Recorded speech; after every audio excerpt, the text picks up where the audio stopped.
राज्य स्थापना दिवस के मौके पर राज्य आंदोलनकारी ललित कांडपाल ने प्रदेश की बढ़ती समस्याओं पर गहरी चिंता जताई है। कांडपाल ने कहा कि उत्तराखंड को बने 25 वर्ष बीत गए हैं, लेकिन आज भी राज्य की अवधारणा के सपने अधूरे हैं। उन्होंने आरोप लगाया कि सरकार केवल 9 नवंबर को ही राज्य आंदोलनकारियों को याद करती है। उन्होंने जोर दिया कि आज भी प्रदेश पलायन, बेरोजगारी और स्वास्थ्य सुविधाओं की कमी झेल रहा है। अस्पतालों में विशेषज्ञ चिकित्सक नहीं है, जिससे लोगों को समय पर सही इलाज नहीं मिल पा रहा। शिक्षा, सड़क और जल जंगल जमीन की लूट जैसी समस्याएं आज भी लगातार बनी हुई हैं। कांडपाल ने कहा कि राज्य गठन के 25 वर्ष बाद भी आंदोलनकारियों को उचित सम्मान और सुविधाएं नहीं मिली है। उन्होंने बताया कि वर्तमान महंगाई को देखते हुए 4,500 की मासिक पेंशन बहुत कम है। ये ऊंट के मुंह में जीरा साबित हो रही है। उन्होंने सरकार से मांग की है कि आंदोलनकारियों की मासिक पेंशन को बढ़ाकर कम से कम 15,000 किया जाए। साथ ही उन्होंने चेतावनी भी दी कि प्रदेश में जो लोग पहाड़ और मैदान के नाम पर विभाजन की राजनीति कर रहे हैं, उनके खिलाफ सरकार को सख्त कार्रवाई करनी चाहिए। सर्वप्रथम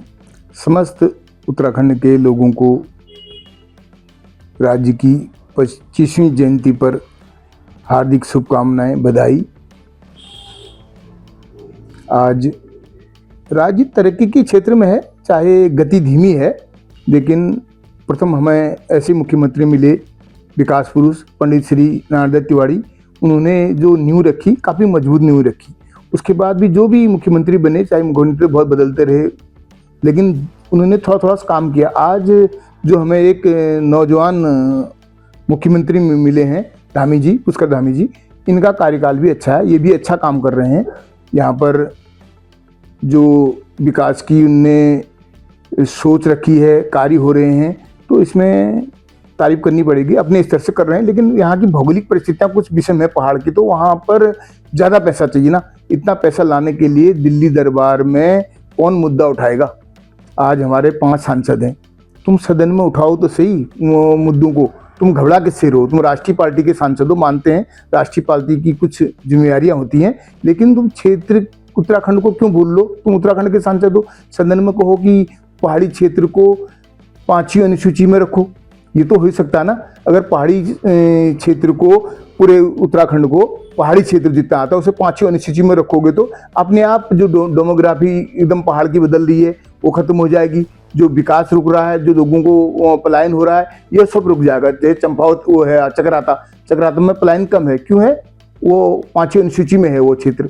तो ऐसी वो शेष उत्तराखंड को भी 5वीं अनुसूची में रखो, तो अपने आप विकास होगा। प्रयास करने पड़ेगा, हमारे नेताओं को सदन में बोलना पड़ेगा, घबराना नहीं पड़ेगा। मोदी जी उत्तराखंड के लिए विशेष सोचते हैं, उनने किया भी है, तो उनसे कहने वाला चाहिए, उनके आगे डट के खड़ा होकर कहे कि मोदी जी ने हमारे उत्तराखंड के लिए यार ये व्यवस्था करवाओ। तो ये सांसदों का काम है, सांसद बोले सदन में। अब जनता सड़क में आके करेगी तो आंदोलन हो जाता है। बार बार आंदोलन से विकास कार्य रुकते हैं। आंदोलन अच्छी चीज़ नहीं है, आंदोलन अंतिम समय, अंतिम हथियार है। उससे पहले जो जनप्रतिनिधि हैं उनको ये मुद्दे उठाने चाहिए ना। उत्तराखंड किसी पार्टी की देन नहीं है। आज कोई भी कह दे कि हम नेताओं ने करा, ये छात्र शक्ति, मातृशक्ति, हाँ यूकेडी ने शुरू से ये मांग उठाई थी, संघर्ष 19 सड़क से किया था। ये सब छात्र शक्ति की और मातृशक्ति की देन है। उस समय लोगों ने कुछ, हम लोगों ने अपने पूरी जवानी निछावर करी इस उत्तराखंड राज्य पर प्राप्त करने के लिए। आज नेता बन गए, कोई विधायक बन गए। 19 विधायक होते थे हमारे, 19 के आज 70 हो गए, और कोई जिला अध्यक्ष है, कई कई पोस्ट निकली। आज अच्छा हो रहा, तो लोग को रोजगार के जिम्मे ठेकेदार अपने हो गए, सरकारी कर्मचारी अपने हो गए। तो राज्य आंदोलनकारियों के प्रति हरीश रावत जी ने थोड़ा पेंशन का करा, अंडी तिवारी जी ने नौकरियां लगाई, फिर पुष्कर धामी जी ने कुछ पैसा बढ़ाया। अब हमें 4500 रुपया मंथली दिया जाता है, बहुत कम है। अब राज्य आंदोलनकारी कितने, अगर सोचो, थोड़ा मुझे लगता है कि एक सम्मानजनक पेंशन तो होनी चाहिए थी। हमें भी अच्छा लगता है ये कर रखा है। तो उस राज्य के लिए उस समय संघर्ष का दौर था, वो लाठियाँ, वो गोलियाँ, वो गालियाँ, पुलिस का जो मुलायम सिंह का अत्याचार था, हमने सहन किया ना। वो तो दर्द होता है जब आज हमारे सामने जो कई नेता, कोई नेता बनना, मंत्री बनना, कोई कुछ बनना, कोई अफसर बनना, कोई अधिकारी को ऑफिसों में जाते हैं राज्य आंदोलनकार, तो आदमी ऐसे देखता है जैसे हमने बहुत बड़ी गाली दे दी। मैंने कहा मैं राज्य आंदोलनकारी हूँ।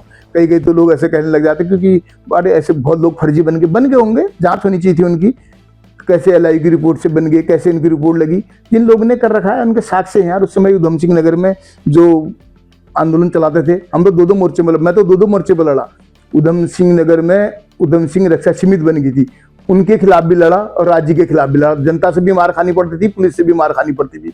फिर उधम सिंह नगर के लोगों को समझाया हमने नारा भी दिया, उधम सिंह नगर हो या उत्तरकाशी, हम सब हैं भारतवासी। हमने समझाया कि जब कोई फैक्ट्री आएगी, कोई विकास कार्य आएगा तो पहाड़ में नहीं होगा, सबसे पहले उधम सिंह नगर में होगा, हरिद्वार में होगा। लोगों को समझाया था, बहुत लोग से डिबेट करी, चौराहे पर डिबेट करी, और गुस्सा भी होते थे लोग, नहीं यार तुम पहाड़ी में राज्य बन जाओगे, तुम चीन से मिल जाओगे, पंजाब से, यहाँ वहाँ से, मैं कह रहा हूँ बरनाला, पता नहीं क्या क्या नाम थे उसमें। मैं यहाँ तक कि महेंद्र सिंह टिकैत को भी ला के आई, मुलायम सिंह ने तो यहाँ तक कह दिया कि हल्द्वानी तक ऐसा करेंगे।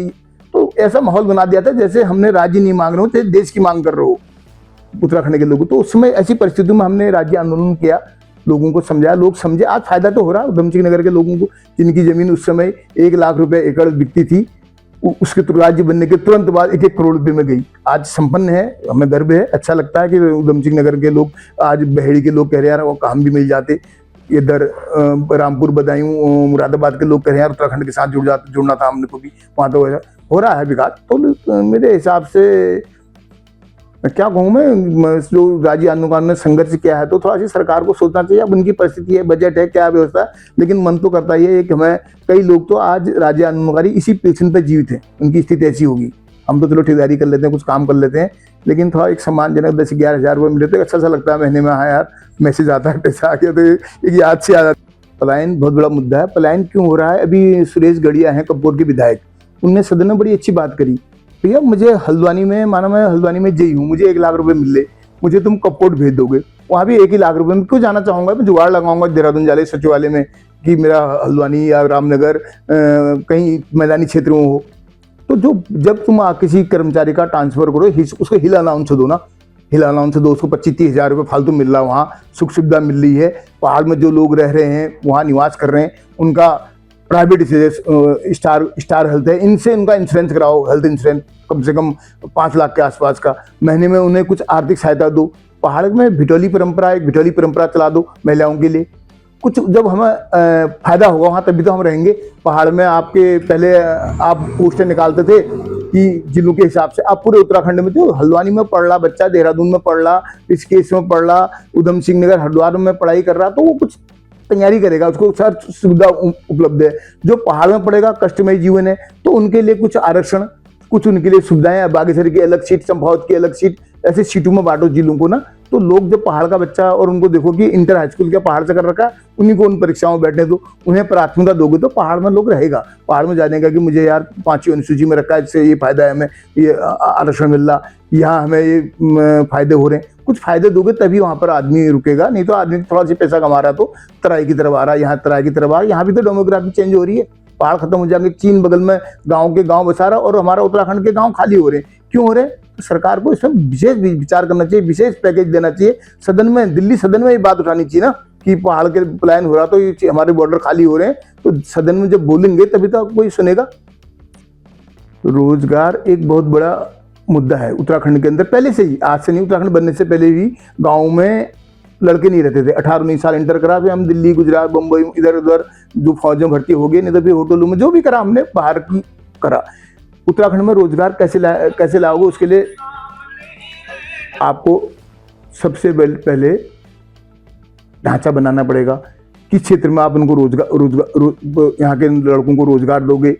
आज हम दिल्ली में भाजपा की सरकार है और उत्तराखंड के हित में ये सरकार है, तो जैसे आर्मी की भर्ती, पुलिस की, अधिक से अधिक भर्तियां निकालो ना।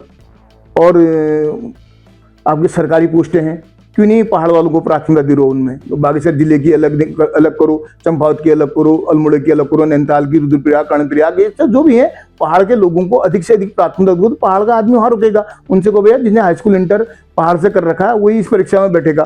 तो और पर्यटकों का भी एक बहुत बड़ा, पर्यटन भी एक बहुत बड़ा रोजगार का साधन है। उसके लिए व्यवस्था आपको बनानी पड़ेगी, सरकार को बनानी पड़ेगी ना। अभी मोदी ने, धामी जी ने अच्छा कर रखा है, जो हेलीकॉप्टर सेवाएं दी हैं, छोटे छोटे, मैं नेपाल में देख रहा था, नेपाल में छोटे छोटे एयरपोर्ट हैं, तो ऐसी व्यवस्था बनानी पड़ेगी कि आप पर्यटन को इतना लुभाओ। एक तो धार्मिक स्थल है उत्तराखंड, 100 करोड़ से ज़्यादा हिंदुओं की आबादी है, यहाँ पर पर्यटक काफ़ी मात्रा में आ सकता है, उनको सुख सुविधा दो तो बहुत बड़ा रोजगार पर्यटक से। देखो कई देश पर्यटक में चल रहे हैं आजकल, और ये हमारा उत्तराखंड भी पर्यटक में इतना बड़ा रोजगार मिल जाएगा कि बाहर हमें नौकरी करने की जरूरत नहीं, बाहर जाने की जरूरत नहीं पड़ेगी। पर्यटन को कैसे बढ़ावा मिलेगा उसके लिए प्रयास करें ना, सुख सुविधा कौन देगा पर्यटकों को। पहाड़ मैदान का मामला चल रहा है ना, कुछ लोग उठा रहे हैं इस बात को कि बहुत गलत बात है। मैदानी क्षेत्र जो भी है उधम सिंह, मैं आपको बता दूं, रुद्रपुर की स्थापना किसने करी? 8वीं शताब्दी में अल्मोड़ा के राजा रुद्रचंद जी ने करी। काशीपुर की स्थापना काशी सिंह अधिकारी थे, उस सेना के सेनानायक थे।